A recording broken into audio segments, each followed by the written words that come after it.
Tribuners, berjumpa lagi di Tribun Topik, di mana kita akan membahas topik menarik untuk dikulik. Kali ini dipandu oleh saya, Elsa Elningtyas. Gimana hari ini kabarnya Tribuners? Semoga dalam keadaan sehat ya. Tribuners, ada yang warga Demak nggak nih? Karena saat ini tim Tribun Jateng sudah berada di Demak. Pada Tribun Topik kali ini kita akan membahas Demak yang kita ketahui bersama merupakan lumbung pangan Jawa Tengah. Untuk itu, Elsa perkenalkan terlebih dahulu narasumber yang telah hadir pada Tribun Topik kali ini, yaitu Ketua DPRD Demak, Bapak HM Zainul Fatah. Terima kasih Mbak Elsa. Halo Pak Zainul, Assalamualaikum. Waalaikumsalam, terima kasih Mbak Elsa. Iya, gimana ini Bapak kabar hari ini? Baik sekali. Alhamdulillah baik Alhamdulillah, sehat, baik, dan penuh optimis. Penuh optimis. Masih semangat berarti Semangat. Ya? Luar biasa. Ini sapaan akrabnya bolehnya apa nih, Pak Zainul apa Pak Fatah nih? Mas Zain aja. Mas Kita Zain kan aja. lebih enak dipanggil Mas lah. Gitu kan. Iya. Masih 10 di bawah tahun lebih 40 muda. tahun. Mas Zain ya, oke. Baik Mas, aduh udah mulai cocok belum nih manggilnya Mas ya? Cocok. Cocok ya. Oke Mas, ini kan peralihan ya, kemarin udah sempat menjadi wakil ketua dan sekarang menjadi ketua DPRD. Boleh cerita nggak nih kesibukannya seperti apa? Udah ada suka atau duka belum nih sejauh ini? Terima kasih Mbak Elsa, dan mungkin saya akan menyapa sahabat Tribuner di seluruh penjuru Demak. Apa kabar sore ini? Mudah-mudahan semua dalam keadaan sehat dan bahagia lahir batin. Terima kasih. Jadi awal karir politik kami di Wakil Ketua DPRD Demak, tetapi pemilu 2024 kemarin masyarakat menugaskan kami sebagai Ketua DPRD. Tentunya ini akan kami bawa untuk penuh tanggung jawab, Mbak Elsa. Banyak PR yang harus kita selesaikan bersama pemerintah daerah, terutama kalau soal kesibukan, minta ampun dah kesibukannya gitu. Jadi dari mulai pagi sampai malam urusan itu nggak habis-habis itu Mbak Elsa. Padat perayap ya? Ya, tetapi memang harus kita nikmati. Kita nikmati.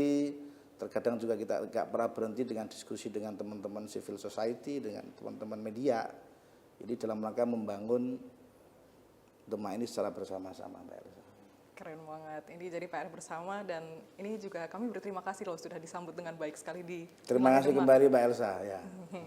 Luar biasa. Baik, Mas. Berikutnya ini kita juga mau bertanya soal Demak ini dikenal sebagai lumbung pangan Jawa Tengah seperti itu ya. Kalau dari DPRD sendiri itu mensupportnya seperti apa sih sejauh ini? Ya, Mbak Elsa. Jadi sejarah Demak itu di zaman Orde Baru pernah menjadi daerah penyangga pangan nasional. Swasembada pangan di Demak ini.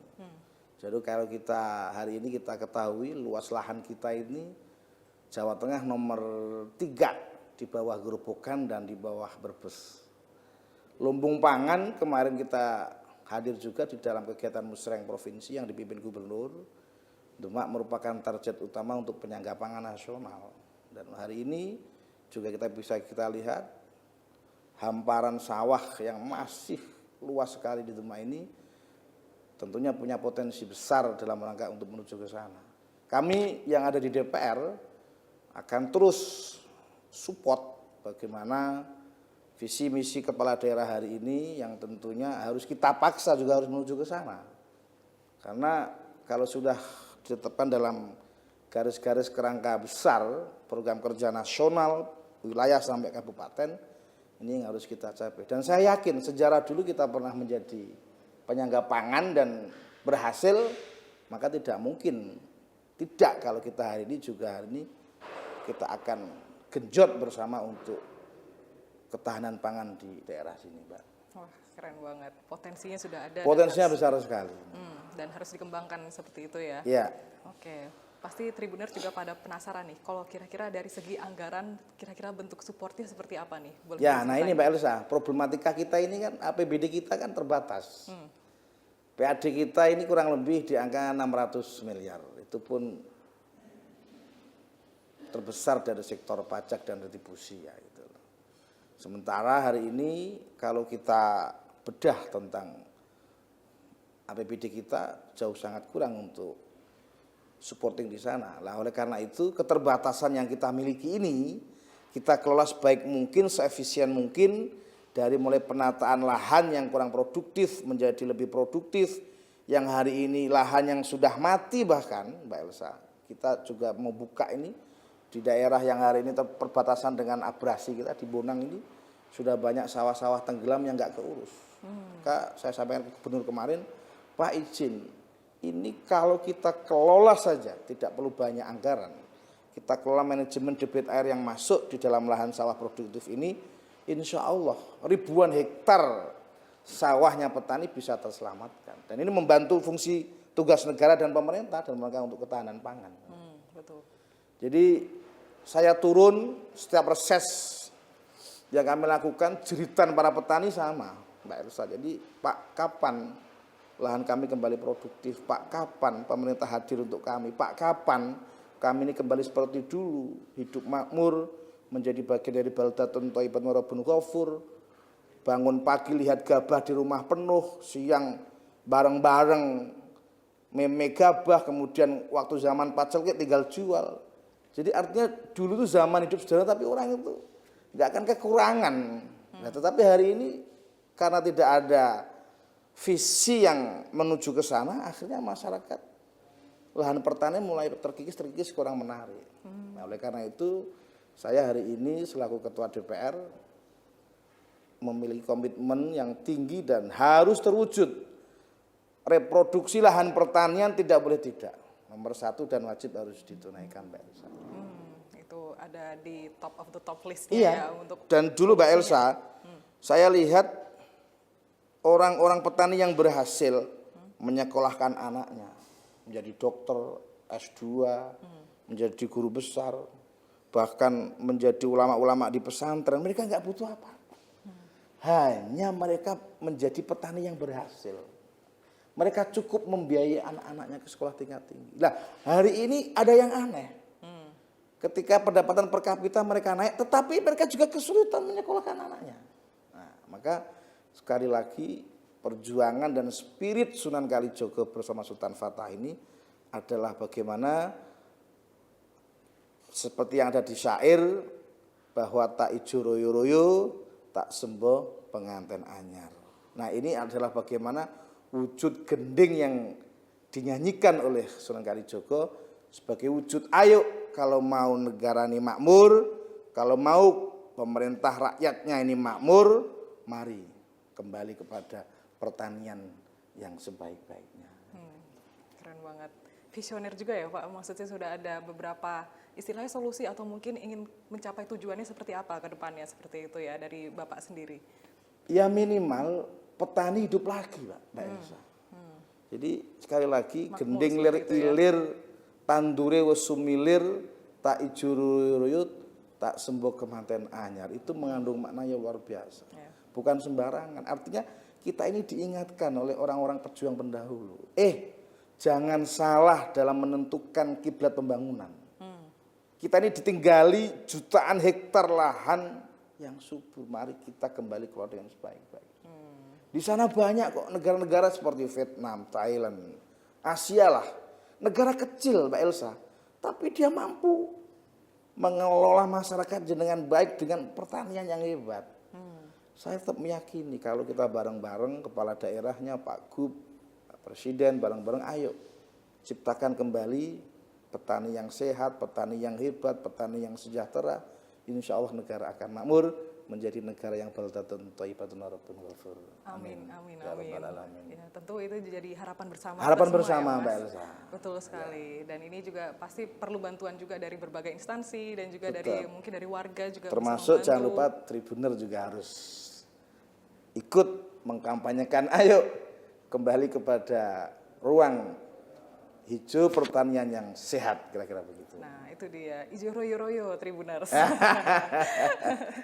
Baik, Mas. Kalau untuk terkait swasembada pangan nih, kita juga berbicara ya. Sejauh ini tantangan lainnya yang mungkin juga terasa sejauh ini seperti apa? Mungkin ada tantangan yang ditemui di lapangan atau mungkin ada cerita unik mungkin? Ya, sebenarnya gini Mbak Elsa ya, kita ini terkadang, petani kita kan masih petani tradisional. Dia hanya mampu menanam, memanen, memproduksi. Nah, harus ada yang namanya planning teknologi pasca panen. Oke. Jadi ketika panen tiba, ini kemudian harga gabah tidak jatuh. Dan kemudian panen serentak ini juga harus dikelola dengan baik. Jangan sampai panen serentak ini menjadikan harga gabah jatuh sehingga petani rugi. Nah, swasembada pangan ini terwujud manakala baik mulai dari fungsi petani sebagai penanam dan penghasil padi, serta tata kelola distribusi hasil panen yang merata, ini saya yakin yang namanya prinsip dan visi swasembada pangan negara ini akan tercapai dengan sebaik-baiknya. Andai negara ini punya Kabupaten Demak, ya kalau kita hitung di Jawa Tengah ini hampir semua kabupaten punya lahan pertanian.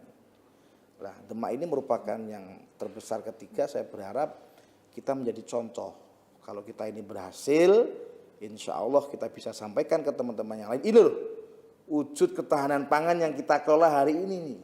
Masyarakat kita tidak pernah ada yang kekurangan makan, apalagi macam-macam. Itu Betul. Ya, siapa tahu juga bisa menjadi motivasi bagi daerah lain juga betul. seperti itu ya. Apalagi program Presiden makanan bergizi gratis ini kan cukup menyedot kebutuhan pokok. Lah kalau kita bisa supply dari kebutuhan dalam negeri sendiri tentang pengadaan beras dan sebagainya dari petani kita kan luar biasa. Betul sekali. Oke, menarik juga ini Mas. Tadi kan sudah menyinggung sedikit soal lahan pertanian seperti itu ya. Padahal di satu sisi lain mungkin pembangunan tetap terus berjalan dan kemudian ada beberapa lahan pertanian yang digunakan justru untuk lahan bermukim seperti itu. Kira-kira ada tantangan berarti mungkin atau mungkin dari DPRD Demak memandangnya ini mau kita seperti apa? tertibkan Mbak Elsa. Betul sekali memang tantangan kita hari ini, kalau mau saya jujur ini, di Demak ini masih banyak sekali bangunan-bangunan liar yang tidak punya IMB. Dan itu korbannya pasti adalah lahan hijau.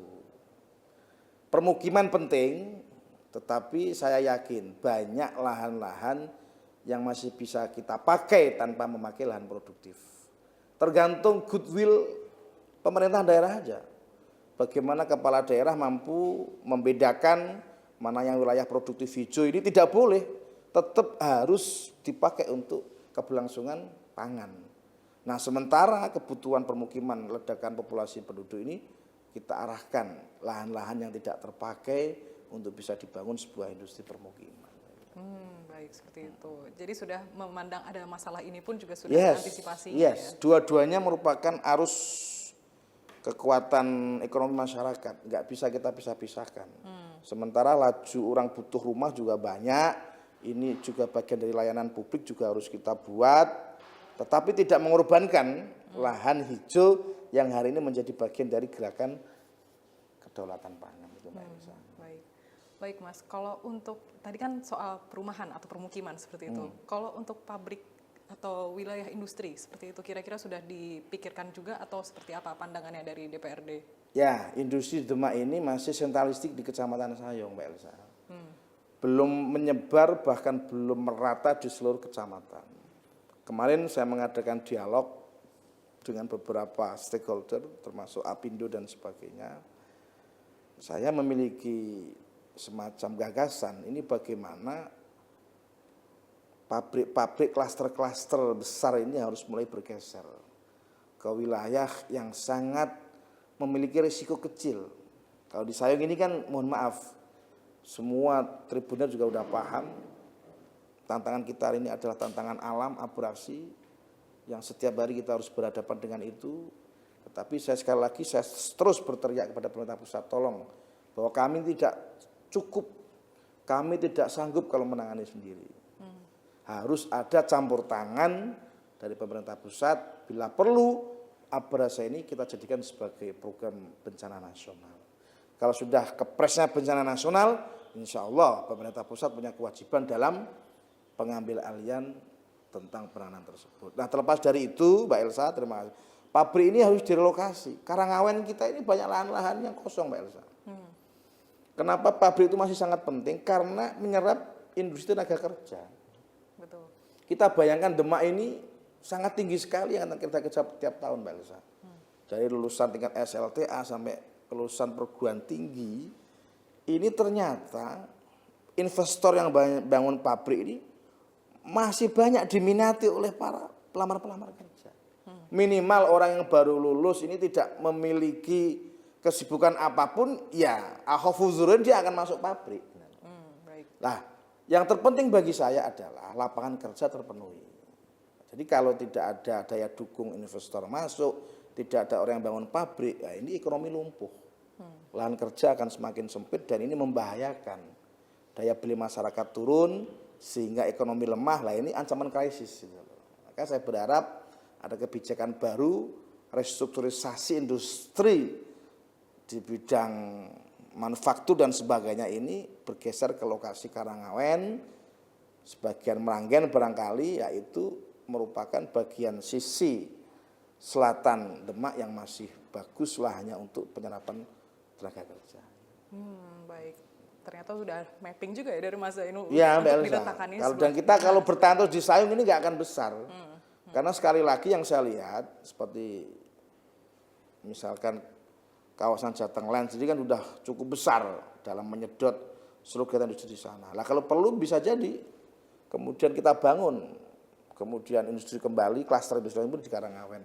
Lahannya masih sangat besar sekali dan itu cukup bagi kami secara regulasi untuk melakukan penataan ulang RT RW bahasanya kan dalam rangka untuk pengangkatan kembali industrialisasi di wilayah sana. Dan ini kalau nanti berhasil juga berkembang lagi ke daerah Wedung, ke daerah Mijen. Ini sekali lagi mereka punya potensi-potensi besar dalam pengembangan industri.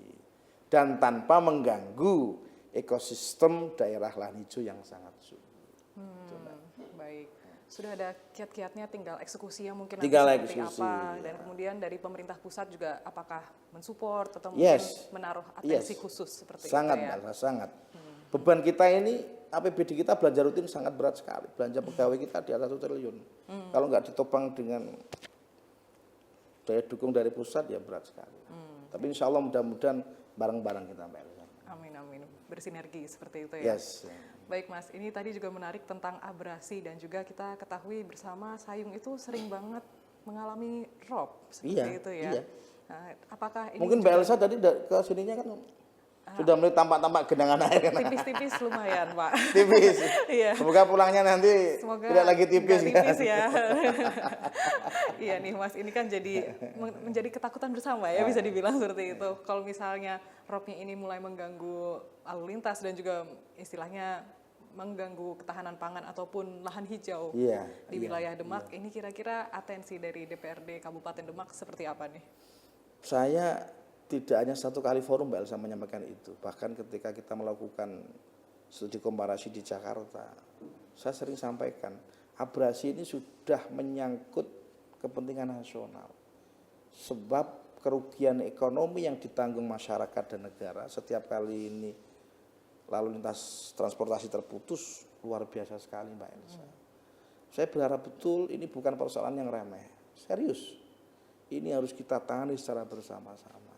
Kalau tidak, abrasi ini akan malah semakin istilahnya semakin tinggi, semakin bahaya, sehingga akan mengancam kepunahan populasi masyarakat di situ. Kuncinya satu, ya memang duduk bersama. Pemerintah daerah tingkat kabupaten, tingkat provinsi, dan tingkat nasional duduk bersama, lihat, selesaikan. Insya Allah akan bisa. Buktinya dulu program-program PSN yang bersifat nasional tidak ada yang enggak, artinya berjalan semua. Lah, kenapa ini tidak? Ini pasti ada hubungannya dengan dampak ekonomi, nggak mungkin tidak, Mbak Elsa. Kalau ini terganggu, lalu lintas sudah terganggu kan. Lah itu berapa kerugian ekonomi yang ditanggung oleh masyarakat. Nah, abrasi ini juga merupakan kunci, termasuk kalau ini nggak ditangani, tujuan swasembada pangan juga akan terganggu, kira-kira begitu. Baik. Sudah terasa dampaknya kah sejauh ini? Sangat Mbak Elsa, sangat. Gimana cerita, mungkin ada kejadian menarik yang pernah terjadi ketika berbicara tentang ketahanan pangan terutama? Iya. Jadi yang jelas roda ekonomi terganggu Mbak Elsa. Lalu lintas masyarakat yang melakukan kegiatan ekonomi rutin itu mereka terganggu, apalagi mohon maaf Mbak Elsa, bagi masyarakat yang sudah memiliki transportasi roda 4 saya pikir mungkin nggak terlalu terasa, tapi lihatlah masyarakat yang masih memakai roda 2, terkadang mereka pulang kerja dihantam angin hujan, masih harus turun nuntun motor, mogok ibu-ibu bawa anak kadang-kadang, Masya Allah. Saya kira ayolah kita bareng-bareng, mari kita tuntaskan. Dan infrastruktur jalan ini kan merupakan basic utama dalam seluruh fondasi ekonomi. Betul. Kalau infrastruktur ini lumpuh, ya lumpuhlah kegiatan seluruh ekonomi. Maka itu penting sebagai jalan utama untuk melancarkan seluruh kegiatan ekonomi, ya infrastruktur dibangun dengan secara masif dan tata kelola yang baik. Gitu. Baik, ya kita pun turut prihatin seperti itu ya, masih kondisinya seperti itu dan belum ada progres yang berarti sejauh ini.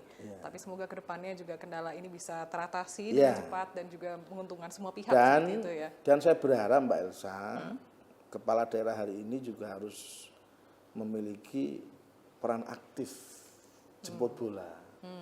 Sekali lagi jangan menunggu kehadiran pemerintah pusat ke sini. Di sana lebih sibuk lagi mengurus seluruh kawasan Indonesia nasional.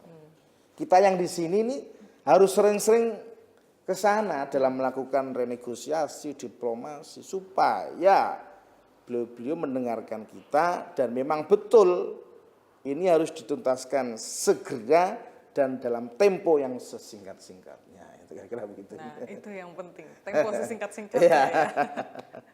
Baik, mungkin Mas ada pesan juga nggak nih dari DPRD terutama kepada Pemkab kira-kira dalam mengatasi berbagai masalah atau mungkin isu yang sedang terjadi di wilayah Demak kira-kira harus seperti apa nih ke depannya? Terima kasih Mbak Elsa. Ini penting juga saya sampaikan kepada seluruh penyelenggara pemerintah daerah terutama teman-teman kepala dinas dan bahkan ke kepala daerah. Ini selain isu efisiensi yang harus kita ambil, hari ini tolong betul-betul kencangkan ikat pinggang kita. Kita tidak lagi melakukan belanja-belanja yang tidak produktif. Kita tidak lagi dan tidak boleh lagi melakukan pemborosan anggaran-anggaran yang nggak penting.